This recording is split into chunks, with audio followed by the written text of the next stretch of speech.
এখন আর গণমানুষের নাই, সেটা এখন এজেন্সির মুখপাত্র হিসেবে কাজ করছে। ক্যান্টনমেন্ট থেকে, ডিজিএফআই থেকে নিউজ লিখে মিডিয়াতে দেয় এবং সেইটা মিডিয়া ছাপায়।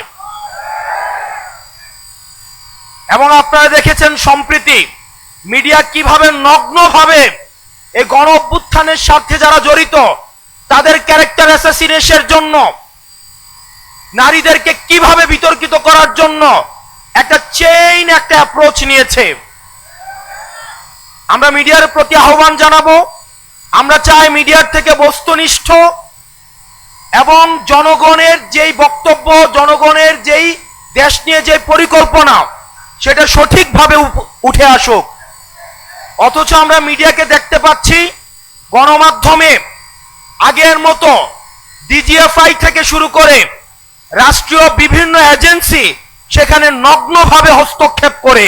চ্যানেল 1, ডিবিসি, আমরা দেখেছি অভ্যুত্থানের সময় আমাদের ব্যক্তিগত অভিজ্ঞতা, অভ্যুত্থানের সময় যখন আমাদেরকে বন্দী করেছে, ডিজিএফআই যখন উঠিয়ে নিয়ে গিয়েছে, আমরা দেখেছি আমাদেরকে বসিয়ে রেখে ডিবিসি কে ফোন দেওয়া হতো, এই হেডলাইন চেঞ্জ করেন, এই নিউজ চেঞ্জ করেন।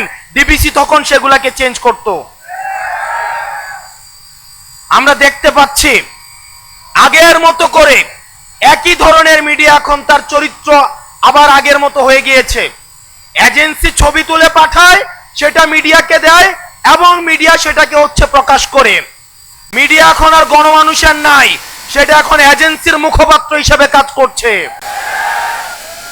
প্রিয় মিডিয়ার ভাই বন্ধুরা যারা আছেন, আমরা আপনাদের কাছে বিনীতভাবে অনুরোধ করব, আমরা চাই না মিডিয়াকে আর কেউ নিয়ন্ত্রণ করুক।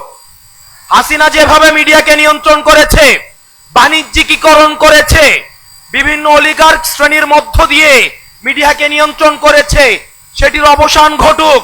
এবং আপনারা যারা গণমাধ্যম কর্মী আছেন, আমরা জানি আপনাদেরকে বেতন দেওয়া হয় না, শুধুমাত্র মিডিয়ার বুমটা ধরিয়ে দিয়ে আপনাদেরকে বলে এটা দিয়ে আপনাদের জীবিকা অর্জন করেন।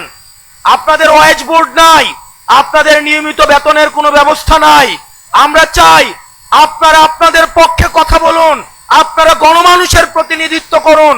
কোন এজেন্সির প্রতিনিধিত্ব করার দরকার নাই, কোন বর্জ্য শ্রেণীর প্রতিনিধিত্ব করার দরকার নাই। আপনারা বাংলাদেশের প্রতিনিধিত্ব করুন, বাংলাদেশ আপনাদেরকে ধারণ করবে।